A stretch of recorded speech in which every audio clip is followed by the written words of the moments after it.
பிரதமரையே மிரட்டும் அளவிற்கு திமுக மற்றும் அதன் கூட்டணி கட்சி எம்பிக்கள் திட்டமிட்டது மிகுந்த மனவேதனை அளிப்பதாக பாஜக மூத்த தலைவர் தமிழிசை சவுந்தரராஜன் தெரிவித்துள்ளார்.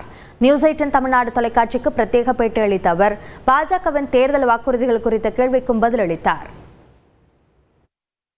இந்த தேர்தல் அறிக்கை எவ்வளவு முக்கியத்துவம் வாய்ந்ததா பாக்குறீங்க? என்ன தாக்கத்தை பார்த்திருக்கீங்க? நாங்க தேர்தல் அறிக்கைக்காக நாங்க எல்லா இடங்களுக்கும் போறோம். இன்னைக்கு சிறு குறு தொழிலை சார்ந்தவர்களை இன்னைக்கு பார்த்திருக்கோம். நேரடியா அங்க வந்து பார்க்கும்போது இங்கே பீகாரிகள் வேலை செய்யறாங்கன்னு தெரியுது.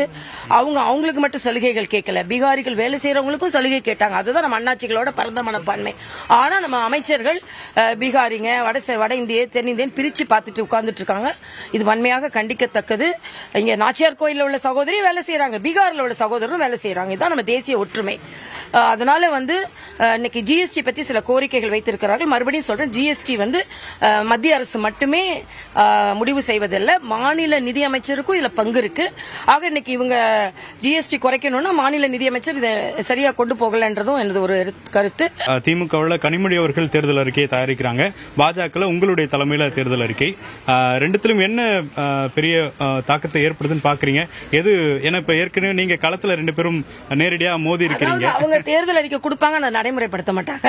அது உதாரணத்துக்கே தெரிஞ்சிருச்சு. நம்ம எண்ணிக்கையே சொல்லலாம். அது நாங்க சொல்வதை தான் செய்வதான் சொல்லுவோம். நீங்க தேர்தல் அறிக்கை கொண்டு கொடுத்தாலே டிக் பண்ணிடலாம், இதெல்லாம் பண்ணலன்னு. நாங்க அப்படி இல்ல, செய்ய முடியறத செய்வோம், சொல்லுவோம். அதுக்கப்புறம் விஷன் டாக்குமெண்ட் ஒண்ணு தனியா பண்றோம். ஏன்னா நம்ம இவ்வளவு நேரம் செலவு பண்ணி இவ்வளவு மக்களை பார்க்கும்போது உடனே நடைமுறைப்படுத்துவது தேர்தல் அறிக்கையாகவும், நெடுங்காலமா தமிழ்நாட்டில் உள்ள பிரச்சனை என்னெல்லாம் இருக்குன்னு ஒரு டிக்ஷனரி மாதிரியே அதை போட்டுக்கிட்டோம்னா அப்பப்ப சட்டமன்றத்திலேயோ சரி மக்கள் கோரிக்கை வைக்கும் போது அதையும் ரெஃபர் பண்ணி செய்யறதுக்கு வசதியா இருக்கும். அதனால எங்களோட தேர்தல் அறிக்கை நாங்க மக்களுக்காக மக்களின் வந்து பேர் வச்சிட்டோம். அவங்க கதாநாயகின்னு சொல்றாங்க, நான் தாயின்னு சொல்றேன். அதுல டிஃபரன்ஸ் உங்களுக்கு தெரிஞ்சிடும். நேற்று நாடாளுமன்றத்தில் பல்வேறு விவகாரங்கள் நடந்தது.